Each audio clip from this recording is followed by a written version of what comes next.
que todo mundo viera las películas por su cuenta y luego nos reuniéramos a comentarlas ya con las bitácoras, con las notas. Por lo tanto, haciendo honor a este esfuerzo de ya veintitantos, 27 años, realmente les agradezco con el alma porque las artes tienen un efecto multiplicador enorme y así de fácil lo pongo. ¿Qué docente tiene millones de dólares o de pesos para material didáctico? Ninguno. No tenemos, creo que ni para las copias. Entonces, desaprovechar estos esfuerzos multi, inter y transdisciplinarios millonarios hasta de una canción, de una manga, de una caricatura, pues realmente es un sinsentido. Así que vaya mi agradecimiento sincero por este vanguardismo del director del Seminario de Filosofía, Jimmy Alberto Montero, y de el siempre intelectual y vanguardista Walter Martín Arellano. Me precio de ser su amiga. Cuenten conmigo para lo que sea y estoy apuntada con Adela Cortina para la lectura de textos selectos. Yo soy una aprendiz siempre. Yo me considero maestra de vocación, pero soy un aprendiz permanente. Así que en ese sentido, pues agradezco sinceramente. Y bueno, ya nos daban ambos un marco muy bueno de referencia, sobre todo Walter introducía algo que para mí metodológicamente es fundamental, porque si no llegamos a un acuerdo después de este encuentro, pues habrá valido menos la pena. Entonces, para llegar a acuerdos, no se requiere estar, dice bueno, aquí me está mandando unos espacios que la grabación, que no sé qué, bueno, este cada quien se aproxima a la realidad desde su vida, desde su trayectoria. Por eso agradezco la mención que hacía Walter de las verdades, la verdad jurídica. Pues sí, la sentencia es una verdad jurídica, pero cuando ya es cosa juzgada, ya no se mueve. Antes sí, antes de que sea cosa juzgada, todavía se mueve. Hay personas que todavía no entienden lo que significa cosa juzgada, pero cosa juzgada es que necesitamos terminar en algún momento con los litigios, porque si no sería realmente desastroso para la sociedad. Bueno, dicho esto, primero les quiero proponer apuntar que la realidad, así como se oye el término, la realidad es el concepto más tenso de las ciencias políticas. ¿Cómo? Dirá un estudiante, ¿cómo? Si la realidad es este libro que tengo yo aquí está el libro, esta es la realidad. No, nada es más tenso que ese concepto, porque cuando ya nos ponemos a problematizar, a definir qué es la realidad, ahí ya entramos en un terreno sumamente resbaladizo. Y en cualquier tema jurídico que toque lo que quiero poner al centro, que son las emociones, más aún, más aún, porque la percepción de justicia, por eso también agradezco el seminario sobre justicia que han impulsado Walter y Jimmy y Walter. eh, la justicia es un concepto altamente emocional, inclusive para los abogados y para los juristas y para los jueces. El juez debe ser imparcial, pero es un ser humano. Entonces, como ser humano, pues no se puede despojar de su trayectoria ni de sus emociones. Entonces, eso es lo que yo quiero poner al centro. Entonces, para ponernos de acuerdo, si me permiten, voy a compartir pantalla con este lindo cartel que diseñaron. Ajá. Y yo quiero poner este título, si me lo permiten, el cine documental como género, para que tengamos muy claro el género y sus características y su relación con el derecho. Por favor, en este seminario, en este grupo crítico, evitemos a toda costa decir que el derecho es un conjunto de normas. Eso es la ley, eso es el derecho positivo, pero el derecho como género es la interpretación y aplicación de las leyes, las normas y lo que ustedes gusten. Claramente empezar por decir que derecho es jus, ¿sí? Y más allá, derechos, deberes y libertades, que es el modelo más vanguardista. Pero yo quiero preguntarles esto porque esta noción de realidad es muy importante de construirla. Entonces, mi pregunta es, ¿existe neutralidad en las emociones que genera el cine documental? Mi respuesta contundente, se las adelanto, es no. Las emociones no son neutras, ni tienen por qué ser neutras. Las emociones alertan, las emociones son parte de la cognición y de la mal llamada antes racionalidad. Las emociones ayudan a comprender, a aprender, a modelar, a frenarnos, a impulsarnos. Las emociones son todo en el ser humano. Y esto es algo de lo que carecemos los juristas. No reconocemos por este acartonamiento que las emociones están en el centro de la justicia, del derecho, de la equidad, de la igualdad. Y yo sí lo quiero poner al centro porque tengo con el arte trabajando las competencias socioafecto-emocionales, y este es un término mío propio, de filosofía mexicana, humilde pero presente. Estamos carentes de dos cosas en el ámbito jurídico. Las competencias emocionales las ahogamos, las aniquilamos, las acartonamos, no las aprovechamos y hacemos ampliamente de interdisciplinariedad. Ya no digas transdisciplinariedad. O sea, carecemos y apenas están pañales en ello de manera formal. Por ello, las artes, primero que nada, son una herramienta sumamente potente. Entonces, quiero empezar con dos preguntas detonadoras y luego pasaré a las puntuales para que sí nos pongamos de acuerdo si llegamos a un puerto. No quiere decir que estemos de acuerdo, pero que sí sepamos si se contestaron o no se contestaron. Metodológicamente, esto desde la teoría de la complejidad es lo que se llama marco epistémico y denomina mis preguntas, las que yo me estoy haciendo y los objetivos que yo me estoy haciendo. Yo no puedo sobreinterpretar un documental cuando ni siquiera he visto cuál es la intención del autor. Entonces eso quiere decir transliterar. Yo interpreto lo que se me da la gana. Claro que puedes hacerlo, por supuesto, pero hay que ver cuál es la intención expresa y manifiesta del autor, sea verdad o no, pero hay que tomarla en cuenta para luego hacer nuestra propia interpretación. No nos podemos saltar la voz de la autora o el autor, porque entonces pues ya estamos haciendo invención. Sí, no es malo, pero académicamente es lo que dice el autor que quiso decir y que haga el comercial, pero justo acabamos de tener una sesión fantástica en Enfocarte el sábado 31. Nos hablaron del surgimiento de las enciclopedias en latín, pero tratamos una película que es una bomba que se llama Carácter del Signo, una violación o no había sido una violación. Y entonces, ¿cómo sabemos quién tiene la razón? Pues nos vamos al autor y el autor dice, woman forced, una mujer forzada.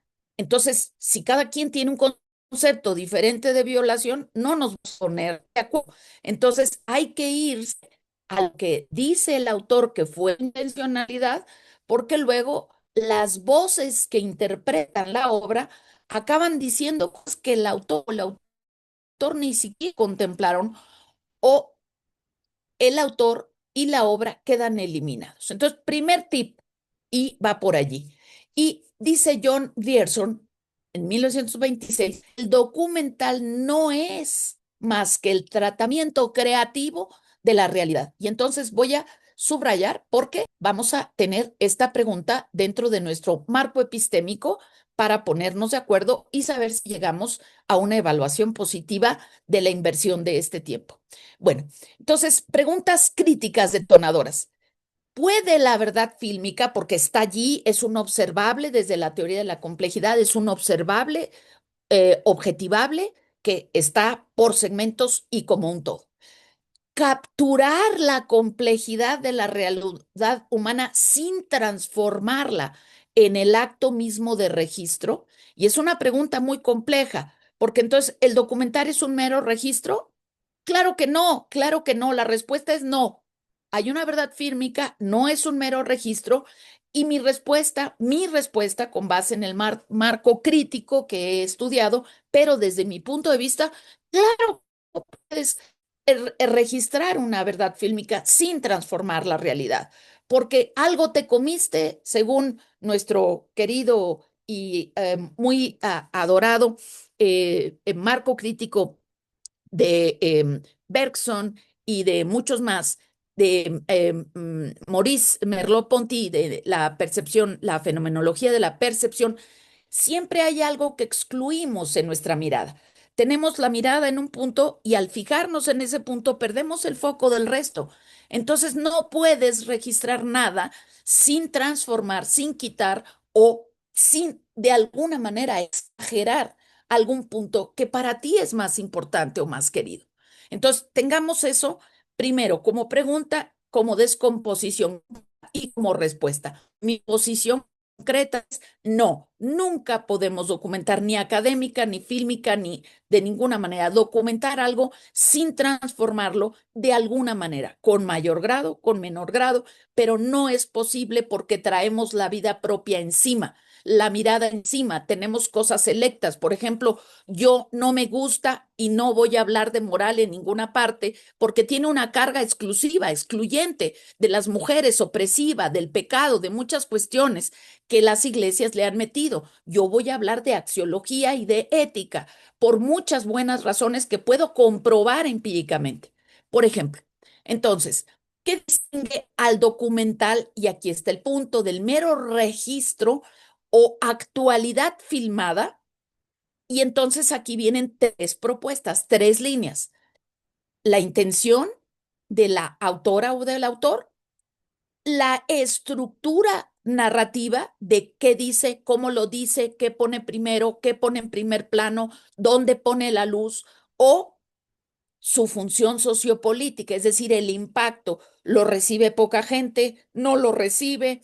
¿Se volvió un ícono o no se volvió? Entonces aquí tenemos este registro llamado documental, se distingue por su estructura propiamente técnico-narrativa, por la intención del autor que va implícita en la estructura narrativa o por el impacto que logró.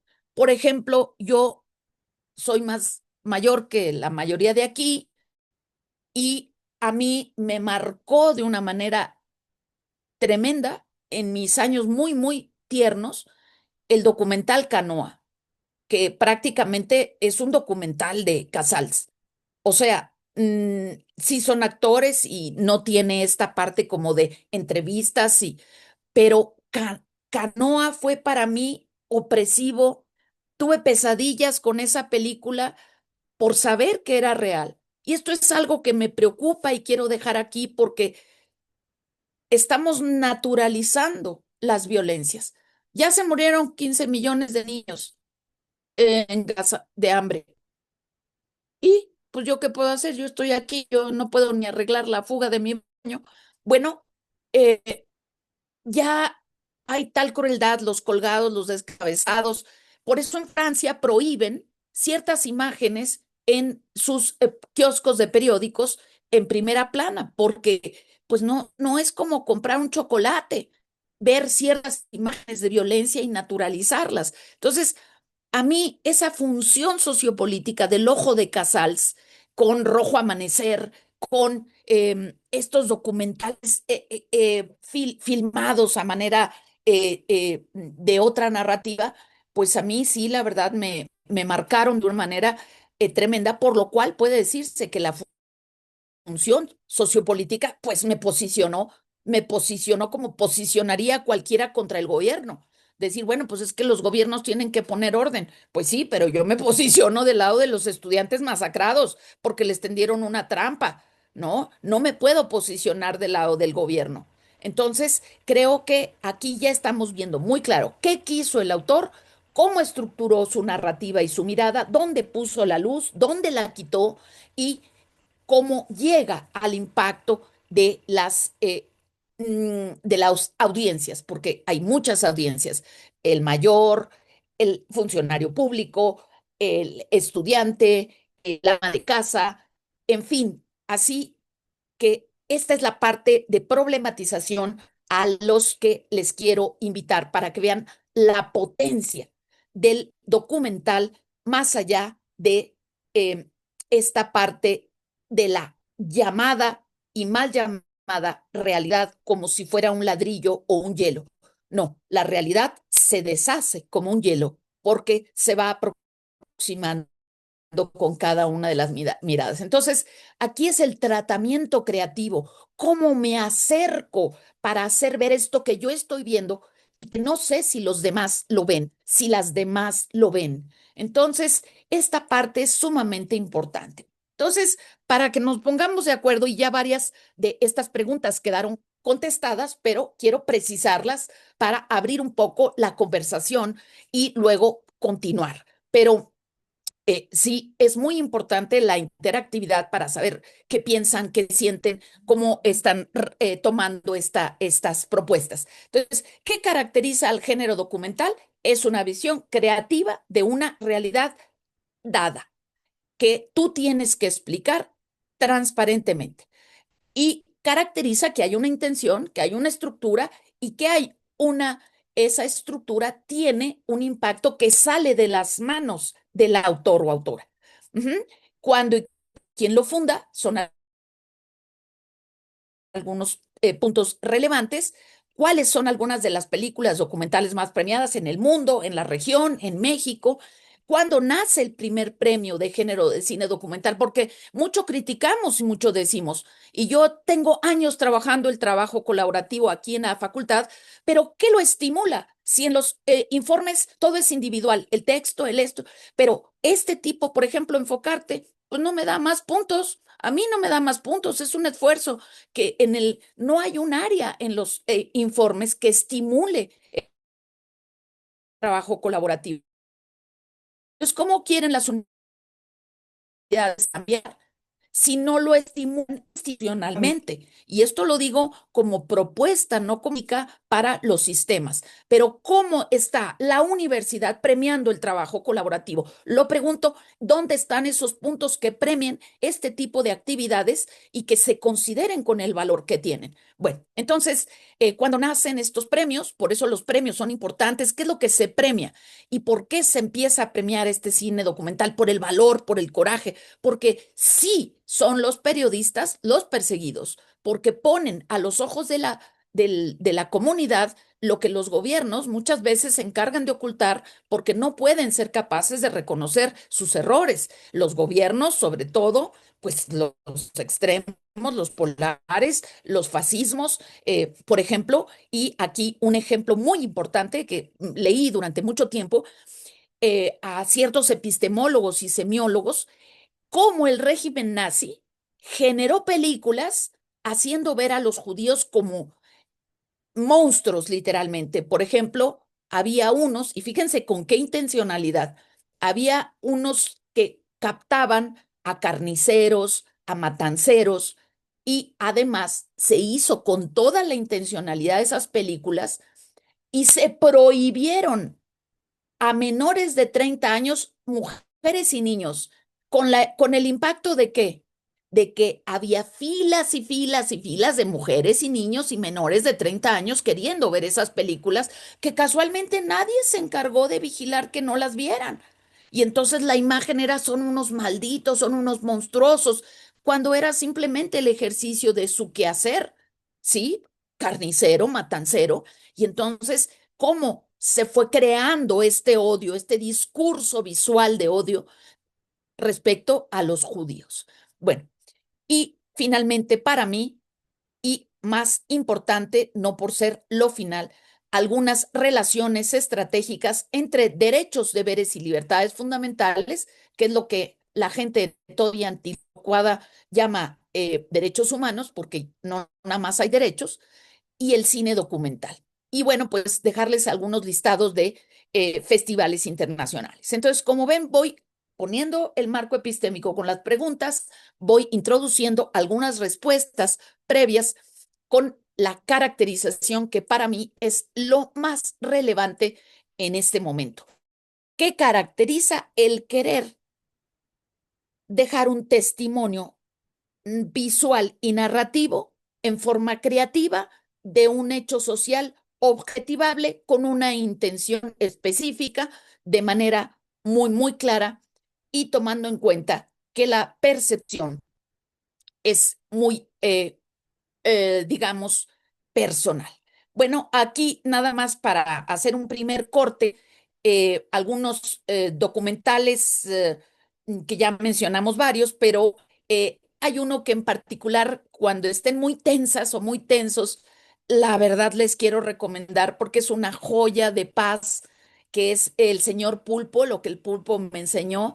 Es un documental hermosísimo, muy difícil de hacer, que tú dices, ¿y eso qué tiene que ver con lo jurídico? Todo por el sustentabilismo. Sustentabilismo que trabajo, tuve una empresa de materia ambiental con mi ex marido en paz descanse, y vemos cómo el mundo lo estamos destruyendo. Entonces el sustentabilismo va a ser un rasgo de las ecofeministas como yo, que tienen que ver siempre con el tema de cómo regular nuestro consumo explosivo, arbitrario y pues digamos que em, avarístico, por decirlo de alguna manera. Entonces, este documental del pulpo, lo que el pulpo me enseñó, o el señor pulpo, es hermoso. Y es muy difícil porque se usa una cámara submarina para ir viendo cómo, qué costumbres tiene el pulpito, cómo se mueve, cómo se acerca.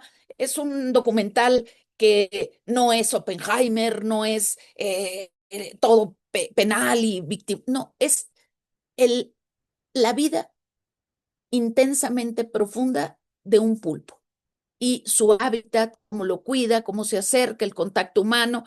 Entonces, no es nada que se pueda ver en una materia de penal, pero sí se los recomiendo mucho porque de tragedias estamos más que sobresaturados y no es, a veces no tiene uno el cuerpo, la conciencia, el estado de ánimo de ver determinadas cosas. Por ejemplo, yo he trabajado mucho Justicia para el Pequeño Gabriel, que pues es prácticamente un documental también del no solo maltrato, abuso y lesiones infantiles, sino pues su homicidio, ¿no? Realmente la muerte del pequeño Gabriel. Entonces, sí hay veces que el cuerpo no permite, porque yo al menos no puedo naturalizar la violencia y menos la violencia infantil. Y bueno, pues no quiero dejar de mencionar a los fundadores, haciéndoles un honor. Robert Flaherty, con Nanook el Esquimal, que es el padre de los documentales, John Grierson, que acuñó el término documental en 1926, creador de la Escuela Documental Británica, y, ¿por qué no decirlo, Dziga Vertov, la teoría del cine ojo, del ojo cine, recuperando a Maurice Merleau-Ponty y otros más.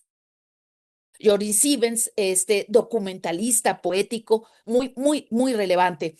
Y bueno, dentro de la historia de los premios, el primer documental se le otorgó un Oscar. Miren, vean ustedes, estamos saliendo de la Primera, Segunda Guerra Mundial, 1942, y bueno, festivales internacionales, hay por lo menos 10, hay varios específicos en derechos humanos que yo recurro mucho a ellos y que siempre estoy al pendiente de estas películas. Ahorita precisamente ganó una de una hindú que se llama Sobre mis derechos, que es justamente una muestra brutal, descarnada de cómo están, a pesar de todos los avances, la situación de numerosas mujeres. Bueno, quisiera, por favor, porque yo no creo en los monólogos, quisiera, por favor, abrir un poco con este privilegio que tengo de tener aquí a Jimmy, a Walter, a Carla, a todas y cada uno de ustedes, haber provocado algo para esta primera parte, para que si ustedes tienen a bien, abramos un pequeño conversatorio, vayamos al baño 2, 3 minutos, porque sí necesita el cuerpo moverse. Tú eres tu cuerpo está sintiendo, está aprendiendo. Entonces, si les parece, abrimos el conversatorio, abrimos una primera ronda de emociones, de sentimientos, de preguntas, de dudas. ¿Cómo ven las preguntas? ¿Les motivan? ¿No les motivan? Nada más, enciendan su micro, por favor, levanten su manita si quieren participar. Adelante, por favor.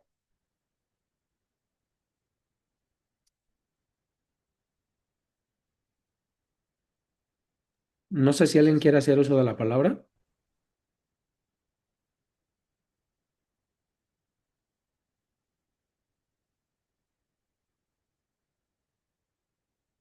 Bueno, en tanto que alguien se anima, Si les parece, a mí me encantaría hacer un primer comentario respecto de lo que la doctora Graciela nos ha hecho como una introducción que la verdad es que nos ilustra mucho. Base, doctora, yo justo trabajaba con los compañeros hace un rato esta parte narrativa que tiene el derecho y ponía especial énfasis en algo, ¿no? Hay ocasiones en que si tenemos una formación meramente positivista, normativista, formalista del derecho, vaya, somos excepcionales técnicos y lo cual no está nada mal, está bien, es algo necesario.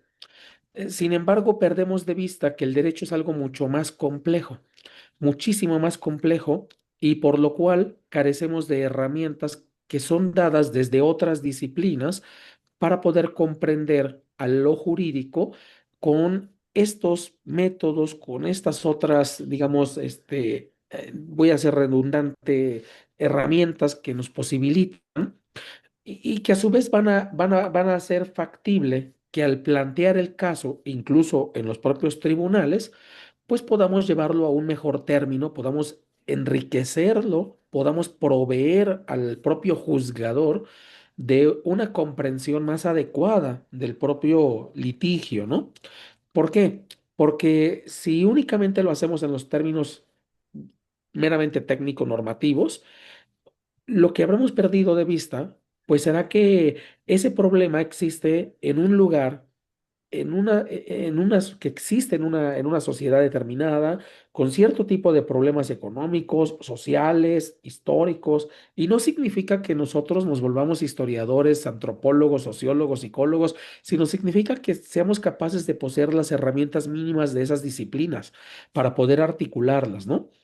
Porque al final, cuando nosotros vertamos en un texto, sea en su modalidad escrita, sea en su modalidad hablada, ¿sí? Vamos a tener que proveer al que dirigimos ese texto, que en este caso es la autoridad, no solo del puro texto normativo, sino además del contexto. Y ese contexto le va a posibilitar al juzgador comprender, pues, de qué se trata, cuál es el problema y poder proveer una mejor solución al respecto, ¿no? Entonces, usted lo decía hace un rato respecto del documental. Si nosotros hacemos una interpretación libre del documental sin tomarnos la molestia, quién es el director, cuál es el tema, cuándo se filmó, incluso quién otorgó el financiamiento para la realización de la producción, ese quién es el productor, ¿no? Cuestiones que tienen que ver ya propiamente con el ámbito cinematográfico, dónde se grabó, quiénes participaron, quiénes son los principales actores, qué problemática es la que pretende plasmar el cine documental, cómo se construye al final, digámoslo porque puede ser entendido también este cine documental como una suerte de discurso donde obviamente quien dirige se posiciona y se puede posicionar para bien o para mal, para hacer una crítica o para hacer incluso una apología, ¿no? Es decir, lo decía usted hace un rato, los regímenes totalitarios utilizaron el cine, pero lo utilizaron para poder hacer apología de sus propias convicciones y de aquello que querían promover, ¿no? Es decir, el cine no es al final de cuentas inofensivo, ¿no? Sino que es un medio que posibilita poder llegar a grandes grupos y poder, digamos, orientarlos en cierto sentido, ¿no? Y hoy algo que usted tocó, que creo que usted lo ha tocado en otras ocasiones, ¿no? La inteligencia artificial hoy en día posibilita a través de estos pequeños dispositivos, teléfonos celulares y demás, ¿no? Que ni siquiera nos damos cuenta que nos están haciendo trajes a la medida para poder persuadirnos, convencernos, y luego creemos que estamos decidiendo y pensando por cuenta propia, y yo ahí lo dejo solamente, pero creo que esto ya es un gran saque para ir más o menos poniéndonos del lado de este cine documental, ¿no? Muchísimas gracias, doctora. No, al contrario, fíjate que pones al centro algo con lo que yo he luchado realmente siempre. Un abogado, una abogada fuera de contexto no es una jurista.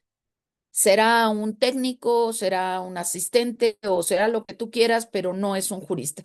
Vi dos manitas levantadas de Sharon Naomi y de Renata. Si me hacen favor, las escuchamos con plena atención En ese orden, creo que fue primero Sharon y luego Renata para escucharlas. Es una gran emoción escuchar también a estudiantes. Eh, Adelante. ¿Me escucha? ¿Sí me escucha bien? Perfecto. Ok, bueno, mi pregunta es, o sea, ¿ustedes creen que desde su perspectiva, que bueno, creo que saben más que nosotros, que se puede empatizar más con un documental que leyendo el expediente de un caso?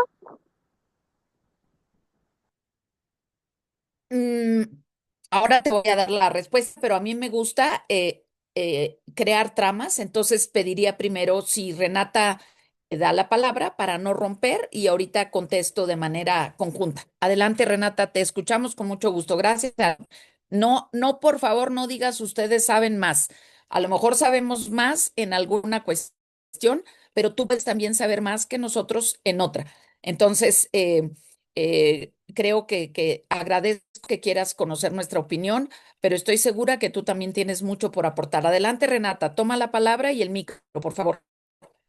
Sí, este, bueno, pues a mí, digamos que voy a tomar, digamos, como ancla la frase que dice de que la realidad es el concepto más denso de las ciencias políticas. Y me parece muy interesante, justo como también como lo mencionó el profesor Walter, sobre las verdades, ¿no? Sobre las distintas verdades, ¿no? La verdad jurídica, la verdad de, obviamente la verdad que crea justamente el autor o la autora de un documental. Y me llama mucho la atención porque creo que ahorita, digamos, con todo el avance tecnológico y de inteligencia artificial específicamente, eh, siento que como que llega un sentido como de indefensión ante el no saber lo que es verdadero y lo que es falso, porque justo me llama la atención como esta narrativa que suele escuchar mucho de, bueno, ahora ya no vamos a saber qué es real y qué no es verdad, ¿no? Qué es falso, qué es verdadero, pero yo siempre cuando escucho eso me pregunto, bueno, pues, o sea, ¿cuándo sí lo supimos, ¿no? ¿Cuándo sí conocimos a esa verdad única, ¿no? Y entonces también digamos que pongo la mirada sobre los documentales como también quizás una herramienta para contar nuestra propia verdad y quitarnos esta sensación de indefensión, ¿no? Ante toda esta bola pues, pues de videos hechos con niña, de que ya tenemos que ser mucho más cuidadosos, pero también lo lo positivo que yo saco de pues toda este cambio que ha sido bastante abrupto, pues es justamente que develó algo que pues ha sido, que muchas personas ya habían dicho antes, ¿no? O sea, o sea, la posverdad no es una cosa que se creó con la generación de imágenes de IA, ¿no? Sino es una cosa que se ha creado con discursos, con justamente con dónde se pone la mirada, cuál es la narrativa con la que se cuentan las noticias, ¿no? Ciertas historias del cine, como bien lo mencionó. Entonces, a mí lo bueno que saco de todo esto es justamente que ya estamos problematizando y que estamos dándonos cuenta de que quizás ya no podemos saber o no sé si qué tanto vale la pena buscar algo como la verdad y más bien, pues no sé, o sea, buscar eh, pues cómo podemos no sé, o sea, como crear narrativas que no sean pues útiles, ¿no? O justamente cuestionar las narrativas en los supuestos textos o imágenes o noticias que supuestamente muestran esta verdad, ¿no? Pues la verdad, vaya intervenciones muy, muy importantes realmente.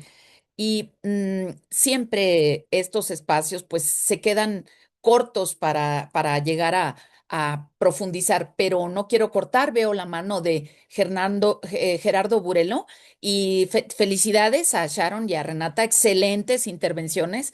Adelante, Gerardo. Pues, no sé si quieran, por favor, también para ir dejando testimonio, si quieran prender su cámara para hacer la foto oficial, si es posible, por favor.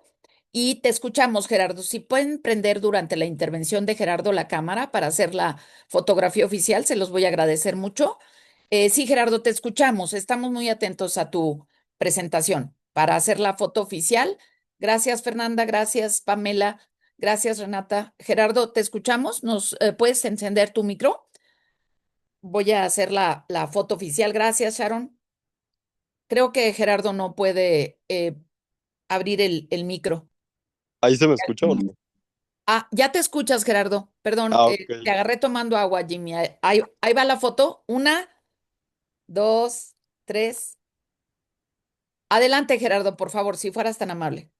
Sí, yo tenía la duda acerca de, bueno, me pregunté con esto de cómo impacta el arte, cómo puede impactar el arte en el derecho, en las sentencias, digamos, o incluso justo en la interpretación de algún juez o demás. Tenía la duda de eh, si se puede plantear así, el arte puede ser jurisprudencia o fuente formal del derecho y pues sí, o sea, no es como fuente formal como tal, me imagino, porque no emana del poder. Sin embargo, sí, esto puede llegar a ser integrado o podría llegarse a hacer mediante, digamos, no sé, un juez guiándose de ello y entonces se convierte en derecho y puede llegar a ser en algún momento fuente formal o cómo funcionaría más o menos eso. Excelentísima pregunta, Gerardo. Excelente pregunta. Y voy a empezar por ella, porque las personas piensan que yo soy una ratita de biblioteca que nada más leo libros, pero no, yo soy como Morán. Yo de la realidad a los tribunales, a los libros y así. Yo no soy ratita de biblioteca, soy lectora voraz, pero yo me he dado de topes. Bueno, tengo algunos juicios que han durado más de 15 años. Entonces, realmente he sufrido y padecido la parte hiperformalista de la justicia y resistencias, como decir, bueno, pues eso no se hace aquí así. Así de sencillo. Aquí eso no se hace así. Aquí eso no se acostumbra. ¿Y eso qué? O sea, ¿qué importa que no se acostumbre? Por ejemplo, con tu pregunta, poner en un escrito jurídico, recomiendo tal escena del documental tal, ¿y por qué pone usted eso aquí?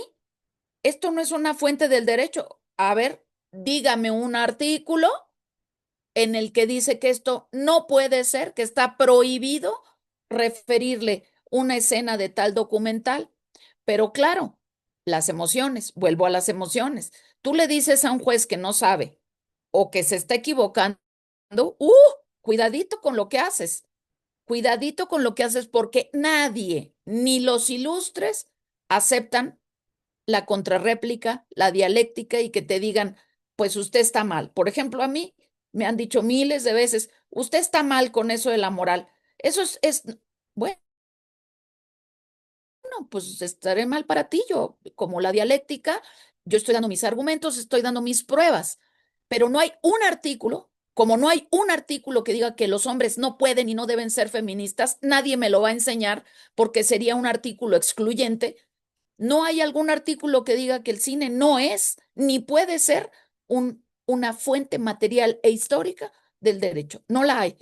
Y quien me la enseñe, la verdad, le invito a cenar, aunque sea tacos de canasta, pero no lo hay, porque ¿quién en su sano juicio podría decir que no puedes ofrecer una referencia del tipo que sea para probar tu dicho?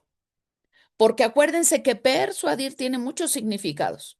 Entonces, persuadir puede ser marketing envolvente, engañoso para llegar al Brexit y sacar a Unión Reino Unido de la Unión Europea, o puede ser una persuasión fundamentada. Entonces, cuidado con la palabra persuasión, yo les recomiendo, porque hay persuasión negativa con marketing, con imagencitas y cascabelitos, y hay persuasión basada en argumentos, en información empírica, en contundencias. Entonces, y esto no lo digo yo, lo dijo Sócrates hace mucho tiempo. A ver, para no romper, eh, para contestar nada más esta pregunta,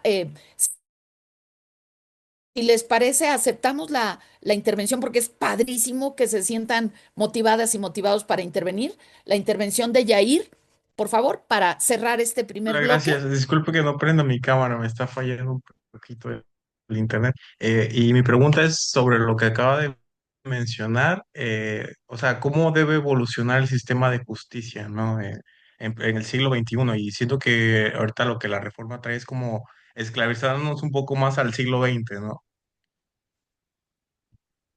Bueno, esa última parte no te la podría contestar porque hablar del siglo XX es demasiado para mi modesta persona. Yo hablo de cosas pequeñas. Por ejemplo, hablo de la reforma judicial entre tal y tal fecha en tal lugar. Eso sí te lo puedo contestar, pero el siglo XX escapa a mi humana persona. No sería yo científica si contestara eso. Pero lo que sí te puedo decir es que cuando Kelsen dijo que su teoría era una teoría del conocimiento, eh, pues el conocimiento no son ladrillos, el conocimiento es un flujo que tú lo puedes acumular en tu cabecita y distorsionarlo allí o lo puedes compartir y dialogar. Entonces, eh, el que tú pongas una referencia a un documental, claro, no está obligado el jurista o el operador jurídico especializado a verlo. No está obligado. Entonces, desde ahí ya empezamos mal. Sí está obligado a leer una norma, porque si tú le citas el artículo 102 constitucional, pues lo tiene que leer a fuerza, pero tú no le puedes obligar a ver una película completa, un documental completo, ni siquiera una escena, pero sí le puedes persuadir y decir, mire, esto le va a ayudar a elaborar sus argumentos, a dictar su sentencia, a ver el aspecto que yo le quiero mostrar, pues depende de tu persuasión para que el jurista se anime o al menos le diga al secretario proyectista, oye, a ver, vete este pedazo a ver qué nos dice para nuestro proyecto. Eso sí puede suceder, entonces depende de cómo lo planteas, depende de cómo lo provocas, ¿sí? Entonces, y que te digan que usted está loco, y bueno, pues es como yo he resistido todo eso porque te dicen que estás mal, porque como no te entienden, se hacen a un lado, o porque pues eso no es jurídico, eso no es serio, es parte de las resistencias. Por eso quiero contestar esta parte de lo que dice Renata y lo voy a poner aquí en pantalla. Entonces, aquí lo voy a poner. Ay, no, no se pone, ya se puso a ver si lo pueden ver. Ya se Muy ve, doctora. importante. Sociedades del conocimiento, ¿se ven? ¿Se ve? Sí, ya se ve, doctora, gracias. Ajá. Contra sociedades del confort. Desafortunadamente, a veces nos revictimizamos. Es que no comí bien, es que viajé 3 horas en el metro y entonces pues ya por eso no puedo leer.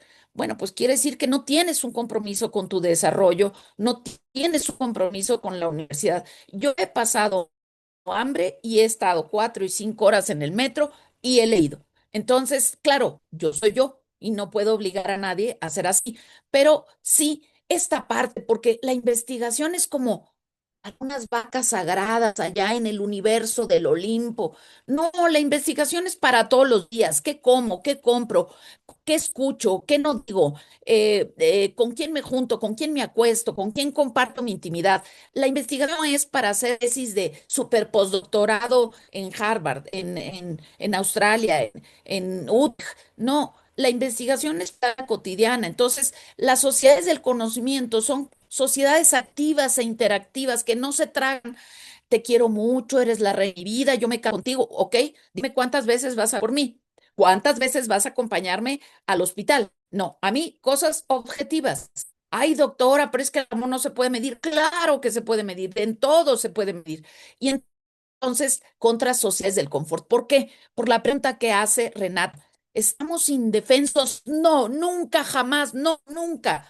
Salvo cuando eres un niño y dependes de la violencia de adultos malformados.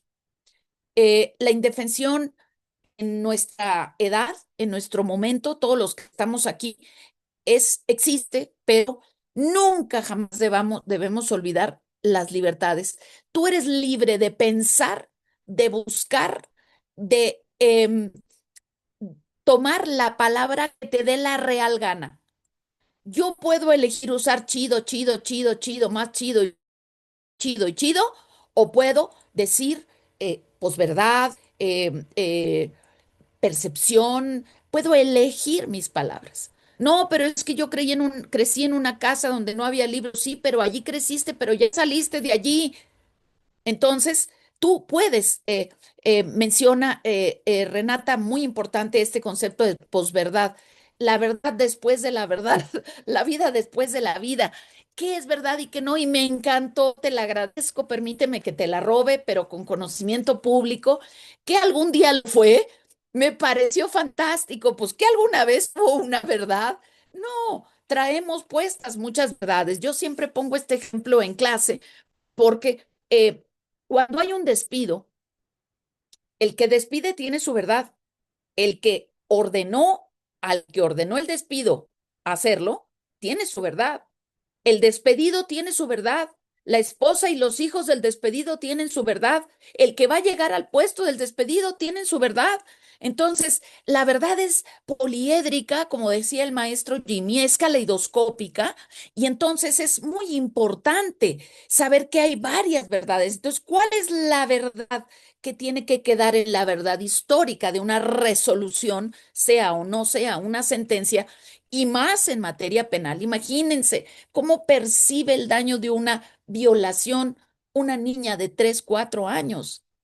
¿Cómo el juez va a poder interiorizar el daño que eso causa después de 40 50 años? ¿Cómo puede hacerse cuando es el padre? Ni siquiera el padrastro, ese mito existe. Entonces, ¿cómo puede alguien interiorizar esto? No me acuerdo ahorita, se me fue el nombre de la película, pero es esta película donde ella sabe que ya va a llegar su papá, donde narra cómo ella fue interiorizando el miedo y la respuesta, hasta la perversidad de que prácticamente te tiene que gustar. ¿Cómo es posible que no te guste? Entonces, no me acuerdo de esta película, no me acuerdo, ahorita me acuerdo del nombre, es una pregunta, película va a ser de los 80s, y entonces, ¿qué es verdad y qué no es? Pero cómo el jurista que está a cargo del caso tiene que valorar cada una de estas verdades, por eso es, ¿qué reivindicas? ¿Cuál es la contralitis? ¿Cuáles son las prestaciones y contraprestaciones? ¿Cuáles son las verdades? Cerramos y entonces si vamos a analizar qué elementos me dio cada uno. Y el problema es dar esos elementos, narrarlos, con qué estructura. Por eso insisto en las clases, ¿qué pones primero? ¿Qué pones primero? El orden. ¿Cuál orden? ¿El de quién? ¿Por qué ese orden es mejor? Entonces, esta parte me parece riquísima, riquísima, pero recuerden ustedes que los documentales tienen la obligación de citar las fuentes. Si es un documental, tú tienes que poner datos objetivos. ¿Sí? Esto fue tal, aquí está el participante y esta es la entrevista de tal fecha, aquí están las fotos. Entonces, el documental sí puede manipular todo, todo es manipulable, pero nos brindará algunos elementos para estas sociedades del conocimiento. Entonces, investigación como pensamiento crítico y comportamiento científico, de alejarnos 3 pasos y decir, ¿en serio? ¿En serio me quieres mucho? Pues sí me quieres mucho, pero no me hablas nunca. Ah, entonces ya no cuadra, ya no cuadra. ¿Sí? Aquí el documental me está mostrando esta cara, ¿y dónde está la otra? ¿Dónde está la contraparte? ¿Hay pluralidad o no hay pluralidad? ¿No? Los judíos son unos perversos, macheteros, ¿y dónde está la otra? Que puede ser que no haya ningún judío bueno, puede ser, pero esto lo tiene que cuestionar la sociedad. Por eso la educación es tan importante, que nos permita cuestionar, no decirte cállate, tú no sabes, eres mensa. No, pues esa es la parte estructural que está subyaciendo, ¿sí? Esta cultura deliberativa que nos permita apartarnos de la verdad hegemónica para generar verdades contrahegemónicas para ver si están las dos partes, por lo menos de la balanza, o los involucrados, o las y los involucrados, ¿no? Entonces, si yo veo que todo es tendencioso y va en un solo sentido, debo de apartarme de esa interpretación desde el punto de vista jurídico. O sea, no puede haber buenos, buenos, buenos y malos, malos, malos. Por eso, el cine contemporáneo de 20 años para acá, del siglo XXI para acá, ha deconstruido hasta desde las películas de Disney la figura de los supervillanos y los supersantos. No los hay, nunca los hubo, como dice Renata, nunca los hubo. Y ahora estas películas que nos muestran más complejidad de varias verdades simultáneas, como que nos incomodan, ¿no? Ay, ¿por qué este no es tan bueno? ¿Por qué esta no es tan mala? ¿Por qué no ganó el bueno de la película? ¿Cómo es que ahora tenemos mi villano favorito? ¿Cómo es que ahora los villanos van a ser villanos favoritos? Ah, pues no conocemos sus vidas, no conocemos por qué llegaron a ser villanos y la justicia terapéutica y la justicia restaurativa van en ese sentido.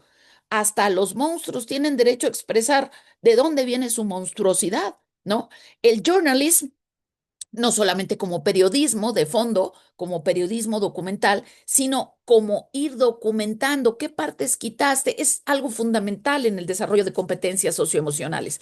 El dejar bitácoras para relativizar, ay, es que fulanita me vio feo y entonces me balconeó delante del grupo. ¿Cómo nos contamos lo que nos pasa? No, es que este me quiso balconear, por eso me hizo esa pregunta, porque quiere, ¿cómo nos contamos, nos narramos las alteridades, cómo nos narramos las presencias y qué tanto permitimos que se nos enquisten, ¿no? Como no me saludó una vez, como ya no me saludó dos, como ya le agarré tirre, entonces yo ya no saludo, yo ya no esto, yo. Entonces, ¿cómo nos narramos? Anaís Nin, no vemos las cosas como son, sino como somos. Y no estamos entrenados a refrasear esas narrativas. Entonces, aquí me parece que enfatizo esta parte.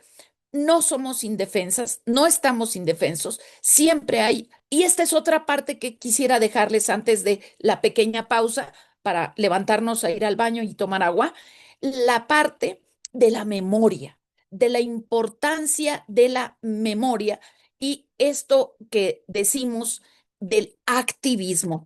Acuérdense que les dije tres partes, la intención autoral, dos, la estructura narrativa, qué pongo primero, dónde pongo la luz y dónde las sombras, y tres, el impacto social. Entonces, esto está generando un activismo y esto lo respondo, activismo, como lo uso como pantalla. Hay muchas organizaciones hoy en día. Si no la hay en tu colonia, en tu barrio, en tu ciudad, habrá regionales o habrá internacionales. Hay organizaciones para que no te sientas indefenso. Yo no le puedo decir a nadie aquí en la facultad que fui violentada por un maestro que hizo tal, porque van a decir, ay, no, no, no, no, bájale, pues así es, así, está enfermo. No, me voy a con unas mujeres activistas de filosofía, o me voy con unas mujeres activistas de políticas, o me voy con... Ay, ya, afortunadamente en este siglo XXI, esta parte del activismo, y te vas a encontrar con que inclusive de un documental surgió una organización activista. Esta parte es muy importante porque ese grupo intencional, claramente intencional o no, ese grupo ya está localizando, identificando una problemática que es una fuente del derecho que está apelando a una ineficacia de los derechos, deberes y libertades fundamentales o a su franquísima violación. Entonces, quisiera dejar esta parte, me parecieron sumamente importantes. Nutritivas las preguntas y no sé si haya yo provocado, veo que está mi querido amigo Arturo Luis Cosío Zazueta, que pidió hola, ¿qué tal Arturo? Te mando un grandísimo abrazo, gracias por estar aquí con nosotros, es un privilegio, un lujo y pues por favor permíteme, contradíceme, permíteme disfrutar tu presencia, ¿qué te provoca? ¿Qué sientes? ¿Qué opinas de esto? ¿Está demasiado disruptiva la Grace Steines o cómo lo ves? No, antes que nada, muchas gracias, mi querida Graciela. Sabes que es un gusto. Me enteré hace unos minutos porque el doctor Jimmy Montero tuvo a bien convocarnos o invitarnos y dije, me voy a unir aunque sea un rato porque siempre es un gusto y es un tema que me gusta. Me incorporo y bueno, empiezo a ver todo esto y a hablar de posverdad, a ver de todas estas cuestiones, de cómo podemos enfrentar un tema de investigación, todo lo que es la sociedad del conocimiento. Muy interesante lo de la sociedad del confort y creo que eres disruptiva, pero siempre lo eres en realidad, eh, pero es lo que necesitamos. O sea, no lo digo en mal plan, creo que necesitamos porque la sociedad del confort en todos los aspectos es de lo que luego nos hace estancarnos y nos hace no superarnos, porque es muy, muy cómodo quedarte ahí y dejas de desarrollar potenciales desarrollos que podrían llevarte a muchas cosas, incluyendo en la investigación.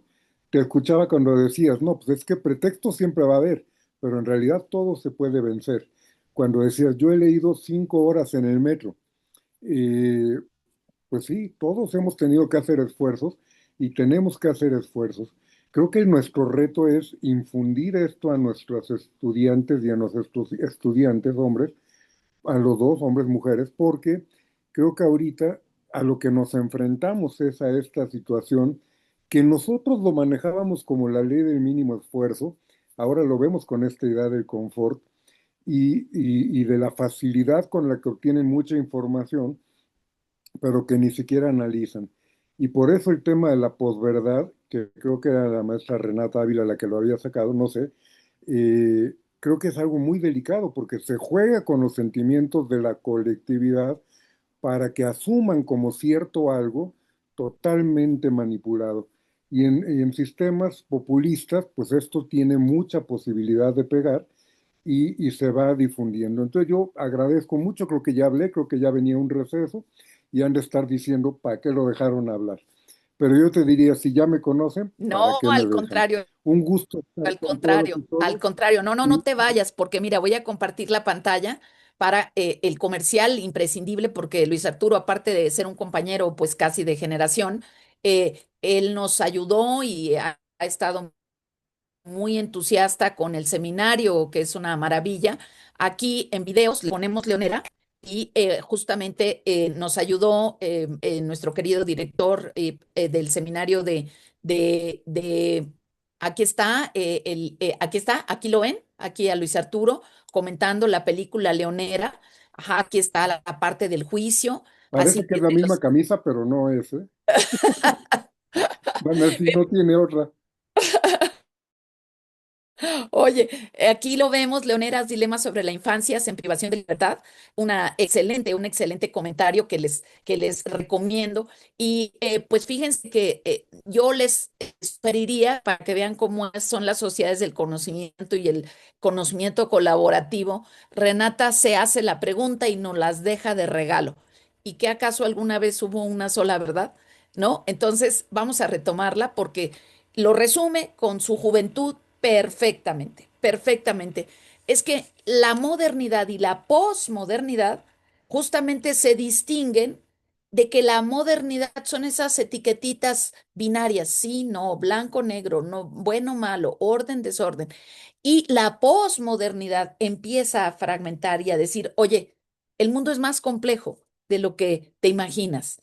Entonces, quiero, resueno mucho con Arturo Luis, que tiene nombre de telenovela, sí, Arturo Luis, eh, en el sentido de que esta complejidad eh, frente a la ley del mínimo esfuerzo, cuando vives agobiado de informes de esto, de aquello, pues quieres hacerte la vida fácil, no te la quieres hacer más difícil.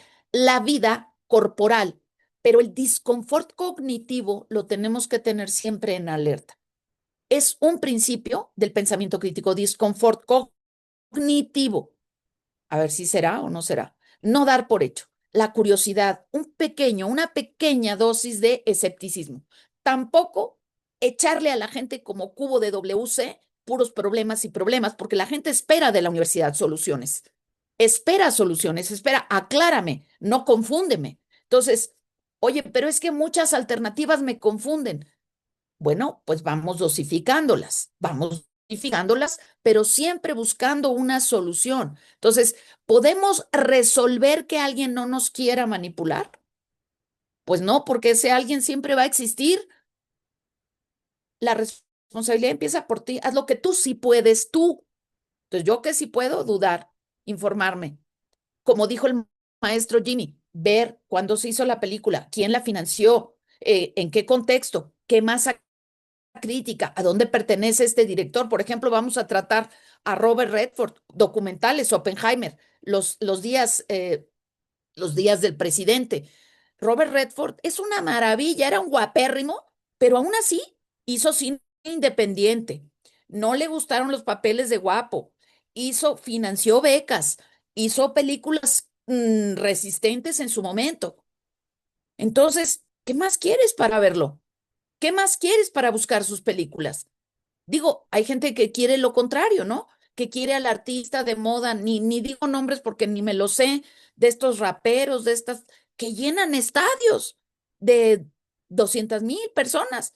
En cambio, uno abre un seminario de arte y derecho, pues ya 38 personas ya son muchas, pero quisiera uno que hiciera uno seminario arte y derecho y que hubiera 10,000 de la facultad viéndolo, ¿no?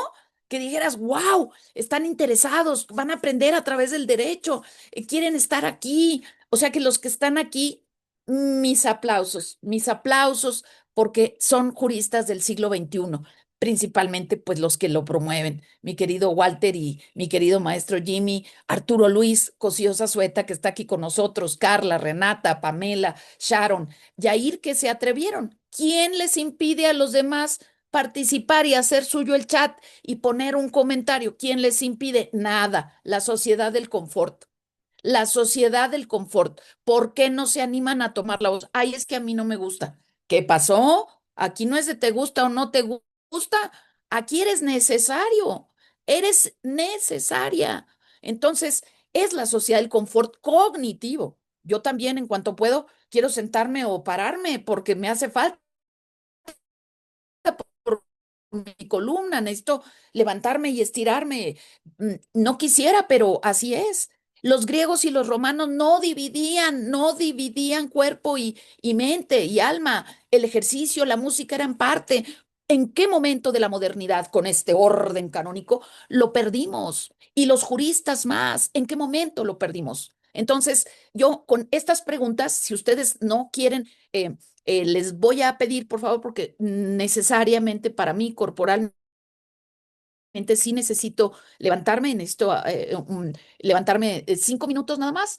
Les pido que por favor lleguen potentes con preguntas porque yo prefiero sacrificar datos eruditos para animar la conversación y poder ver si las preguntas que hasta ahora se plantearon han sido respondidas. Les pido por favor de manera muy puntual, necesario respirar, airear, mapear nuestras emociones, qué estamos sintiendo, cómo nos estamos sintiendo, para que regresen con algunas participaciones muy flash, muy puntuales, para poder arrancar el cierre de la sesión y terminemos 5 minutos antes porque tengo que ir a firmar. Así que 5 minutitos para que por favor se dediquen a su cuerpo, se reconcentren y en 5 minutitos yo vuelvo con mucho gusto. Prepárense, que entremos potentes. Gracias.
Muy bien, ya estamos de regreso, hidratados, ejercitadas, ejercitados.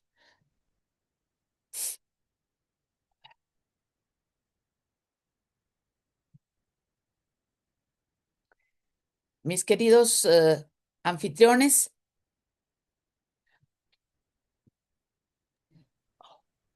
Listos, doctora. listos, perfecto. Miren, vamos a empezar. Aquí les muestro mis pesas, que yo, la verdad es que ustedes que están jóvenes, no se esperen a tener problemas de salud para, para tomar en cuenta a su cuerpo y ejercitarlo. Volviendo entonces a este cierre, ujú, para que vayan colocando sus comentarios, sus sensaciones, y con esta palabra que dejaba Renata por allí, respecto a si somos, si estamos indefensas o indefensos, quiero poner al centro, justo a Amartya Sen, eh, el tema de las identidades y el miedo o un concepto errado de la soledad, porque por pertenecer, eh, en ocasiones soportamos más allá de algunos límites y entonces estamos indefensos ante los límites sociales, sean profesionales, sean indefensos, sean los mensajes multimedia, sean estas verdades manipuladas.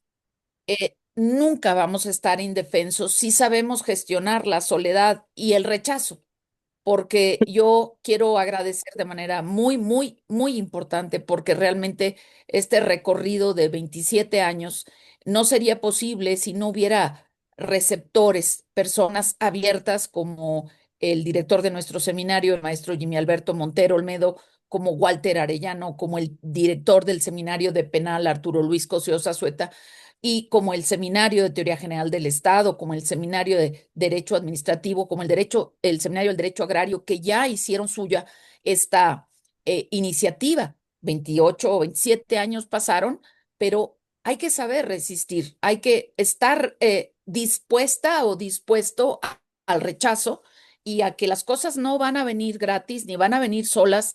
Ojalá, ojalá que siempre vinieran, pero yo sí quiero realmente dar el agradecimiento por la apertura y por el respeto, por el cariño con el que se abre esta herramienta cinematográfica y en particular el documental como una estrategia de trabajo didáctico. Quiero aplaudirla con mi corazón y agradecer pues el reconocimiento a este esfuerzo de tantos años de rechazo, de invisibilización e inclusive de estigmatización. No quiero agradecerlo porque hoy ya son varios seminarios los que nos han abierto la puerta de la colaboración y pues puesto un pie en la vanguardia. La verdad sí quiero agradecerlo de manera muy, muy central.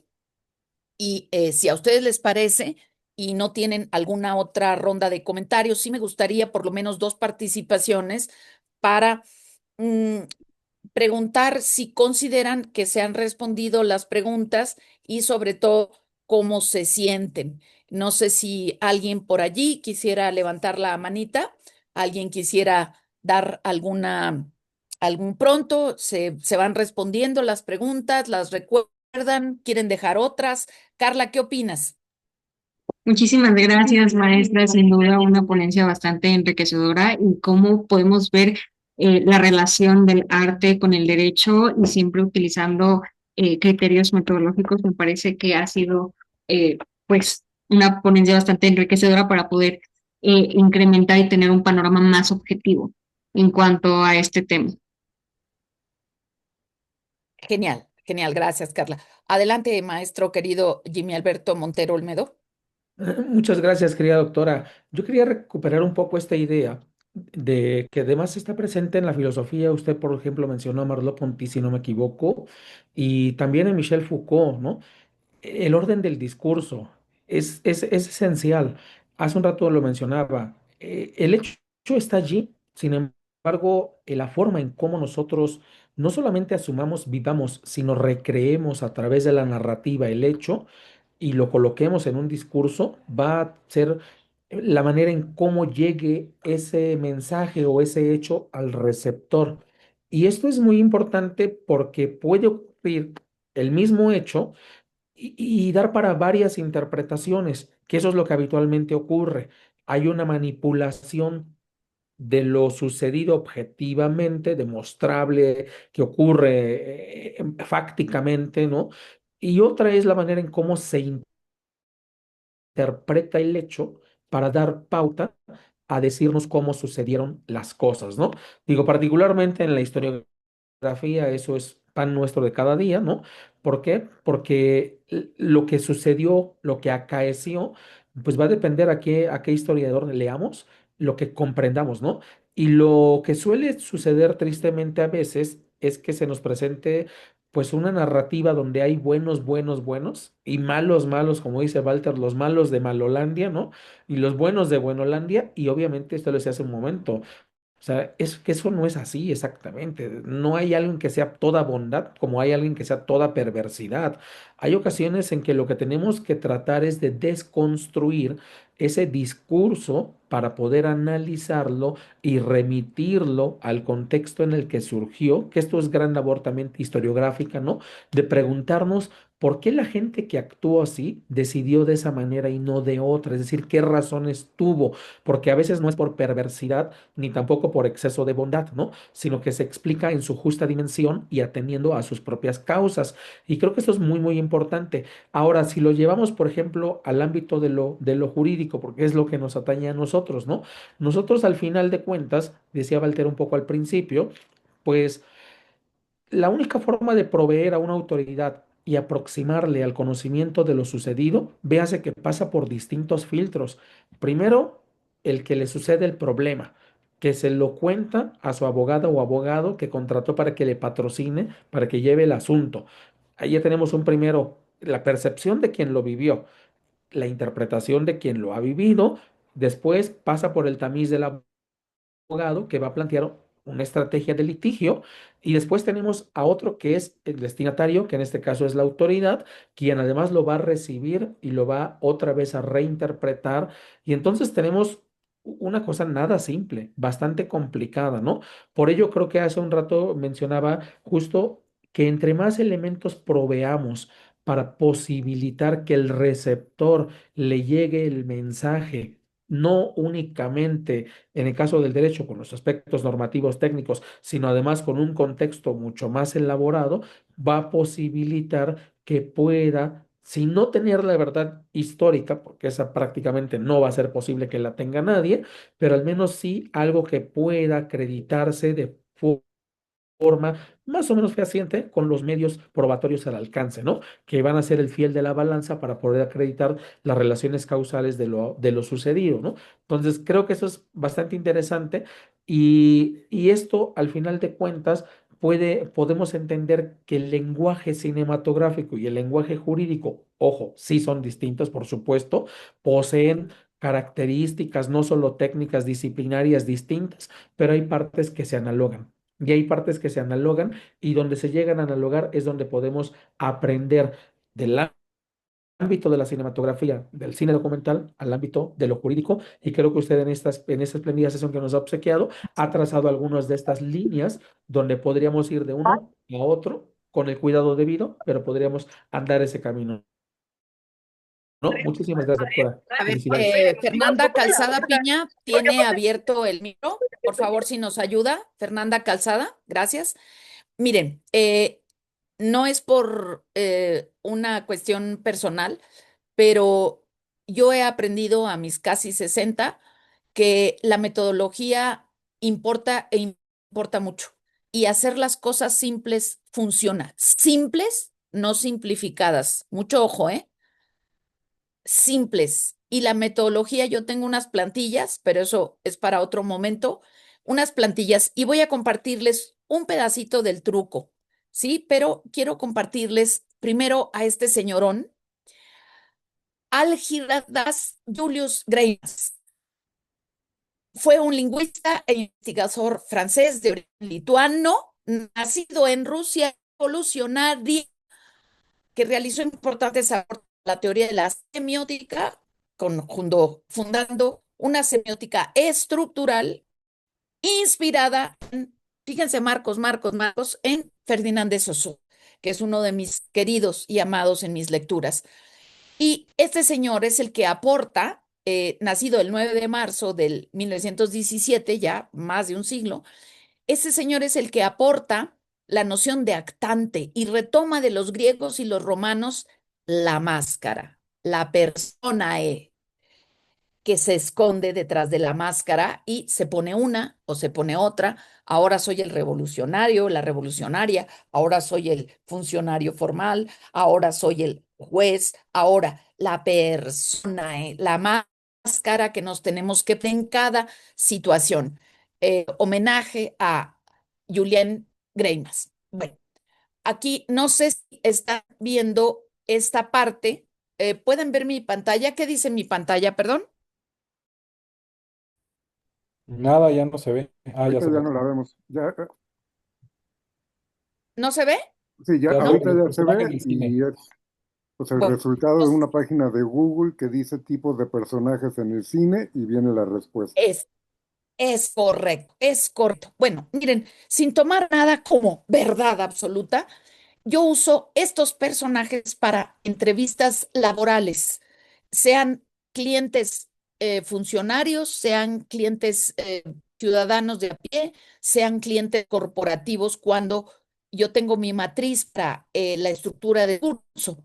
Y me lo tomé de los tipos del personaje por su función narrativa, porque siempre tenemos protagonistas y tenemos antagonistas, pero a veces en sus protagonistas y antagonistas se nos pierde.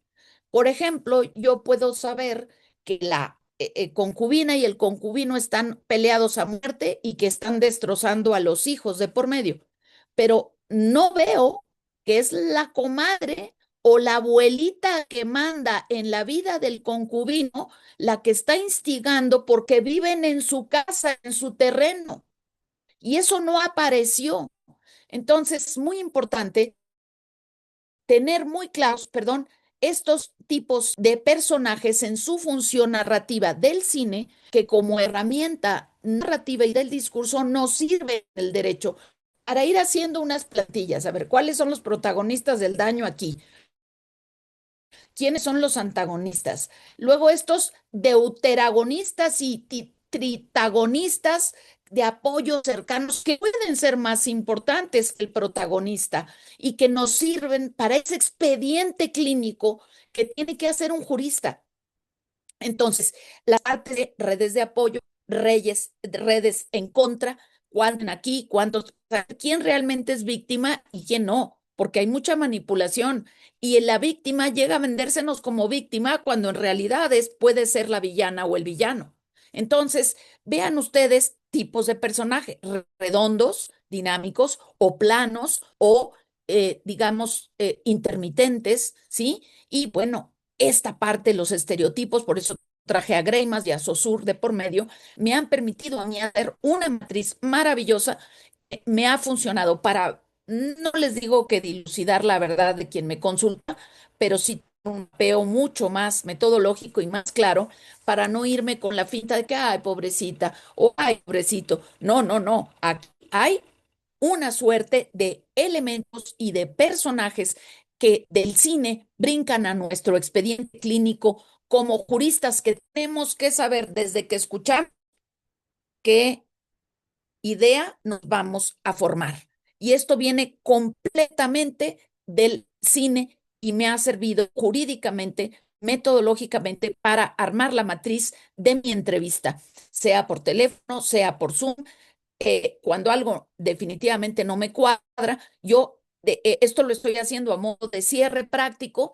Siempre pido a mis clientes, sean de la naturaleza que sean, una, digamos, cronometría de los hechos. Siempre los pido por escrito y a veces es una persona mayor que no habla bien, que no tiene educación. Entonces siempre pido que de alguna manera alguien de su red de apoyo ayude a redactar, porque es un primer paso del contrato profesional.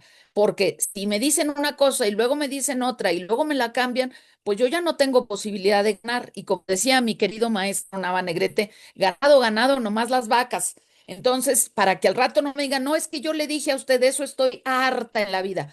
Es que yo le dije a usted esta otra cosa. No, no, no, mire, aquí está por escrito, esto fue lo que usted me entregó, esto fue lo que me firmó. Sí, y de ahí voy a extraer yo mi primer paso inicial, que es el diagnóstico. Entonces, aquí vemos un ejemplo clarísimo y contundente de cómo las herramientas del cine me sirven metodológicamente para el expediente jurídico de la consulta del caso, en donde yo voy a evitar al máximo los estereotipos y arquetipos de, ay, este pobrecito o esta pobrecita, y sobre todo tener siempre estas partes de los personajes de contraste con preguntas estratégicas para el cliente o la clienta. Así que, sin más, quisiera tener una evaluación, no sé si están viendo mi PowerPoint, pero me voy a comer, perdón, no tengo el tiempo y no quiero abusar ni, pero no quiero la posibilidad de hacer siempre un homenaje, el tema de la génesis del género en su actualidad, el tratamiento creativo. Iremos en una línea del tiempo, 1895 a 1922. ¿Por qué? Porque el cinematógrafo de los hermanos Lumière en 1895 inaugura este registro de la realidad visual y las vistas carecían de conciencia lingüística porque estamos hablando del cine mudo. Era la regla de Meravian. Regla de Meravian es que en la comunicación, sobre todo en la que tiene que ver con la justicia y la jurídica, predomina el lenguaje no verbal. No todos los documentales ni todos los registros son con guión y con voz ni con texto. Hay totalmente documentales mudos. Entonces, la conciencia lingüística necesaria para construir el documental propiamente dicho llega con posterioridad. Entonces, aquí vemos estas proyecciones en el Salón Indien del Grand Café Parisien. Fueron las actualities, se llamaban actualities. No sé cómo se pronuncia, ahorita en este momento no tuve la oportunidad de consultar la pronunciación en Google, pero estos fragmentos de la vida empiezan con Barzam en 1973 y bueno, pues el positivismo decimonónico después impulsaría este registro científico, pero siempre carente de estas competencias socioemocionales. Y no hablaré más de esto, pero sí quiero poner las preguntas que nos planteamos para que sean una forma de evaluación objetiva y objetivable, dando el cierre de mi voz a John Grierson. El documental no es más que el tratamiento creativo de la realidad, donde pongo la voz, donde pongo el foco, donde pongo el personaje principal, a ver si hay pluralidad. Y lo dijo maravillosamente el maestro Jimmy Alberto Montero, que nos interesa el balance. Por eso tengo trabajadas matrices para garantizar el balance y que no sean nuestros estereotipos, ni nuestra vida, ni nuestra realidad proyectada e introyectada en el cliente, en la clienta, en los usuarios, en las personas que sufren daños, los que continúen promoviendo una justicia deforme, maltrecha, sino que sea realmente una reconstrucción de las verdades con los elementos de los que humanamente poseemos para llegar a esa verdad jurídica. Y les animo, sin más, a pues ayudarme con su evaluación en el chat, por lo menos una frase, cómo se sienten, si les interesó, alguna sugerencia de cómo continuar, aunque vamos a estar todos estos días estupendos, maravillosos aquí comprometidos con el seminario, pero sí me gustaría poderme llevar alguna retroalimentación y por supuesto que les dejo el correo de contacto, es enfocarte.ddilf, que son derechos, deberes y libertades fundamentales. Lo voy a poner aquí. Aquí está, es enfocarte. Bueno, se puso con mayúsculas, pero da igual, ddilf @gmail. Ese es el correo de contacto. Les invitamos, vamos a seguir con lecturas críticas. Invito a mis amigos, vamos a tratar justo a Adela Cortina, a Sousa Santos, desarticular y descomponer, desmitificar al poder. Y vamos a continuar con algunas actividades cada último sábado de mes. Y no quiero decirles que es un esfuerzo del Laboratorio Virtual de Desarrollo de Derecho y Desarrollo Sostenible, que todos son maravillosos, colaboran sin un peso. El canal nos cuesta mucho dinero y nadie nos financia de momento, pero sí es un esfuerzo muy grande. No es que uno quiera likes y vistas nada más porque sí, sino que, pues, como bien lo sabe Walter, como bien lo sabe Jim, como bien lo sabe Arturo Luis, mucho tiempo, dinero y esfuerzo del que carecemos, además de todas nuestras actividades académicas. Excelente seminario, excelente iniciativa, y pues no tengo nada más que agradecer con toda mi persona, con la generosidad y con el esfuerzo de cambio positivo, de disrupción positiva, como decía Arturo Luis. Y bueno, yo quedo atenta para que vayan poniendo estas preguntas, sensaciones, prontos, retroalimentación en el chat. Y no sé si nuestro director de seminario o alguien quiera cerrar o alguien más quiera levantar la manita. Yo antes de darle la palabra a nuestro distinguido director del seminario, pues yo solo quisiera agradecerle, doctora, yo sé que ya tiene que ir a firmar, pero agradecerle muchísimo, muchísimo que haya venido el día de hoy a exponer nuestras interesantes ideas y sobre todo, pues mandarle un fuerte abrazo, ¿no? La próxima sesión tenemos un documental muy interesante, y ya tienen ahí la plantilla de todos los documentales, ojalá y se puedan conectar. Dalo Agradecer, por por hecho. supuesto, agradecer a la doctora Graciela Staines Vega. Muchísimas gracias, querida doctora, como siempre, de verdad es un placer escucharla, atender a todas esas sugerencias y provocaciones que hace por el bien de nosotros, por supuesto, ¿no? De instigar al pensamiento crítico, que eso es esencial, me parece muy, muy importante, ¿no? Lo cual, por supuesto, siempre se agradece, ¿no? Y enviar un cordial saludo para el querido amigo y maestro muy respetado, querido maestro Arturo Luis Cosío Azueta. Gracias por acompañarnos, querido maestro, y agradecer al doctor Walter Villano y a todas y a todos ustedes que estuvieron con nosotros, invitarles para que nos acompañen. El día de mañana tenemos la primera sesión del taller de textos clásicos de filosofía del derecho, igual la 31ª edición de este taller, y pues mil gracias por estar con nosotros, que tengan una excelente tarde y nos vemos el próximo lunes en este seminario. Gracias a todas y a todos.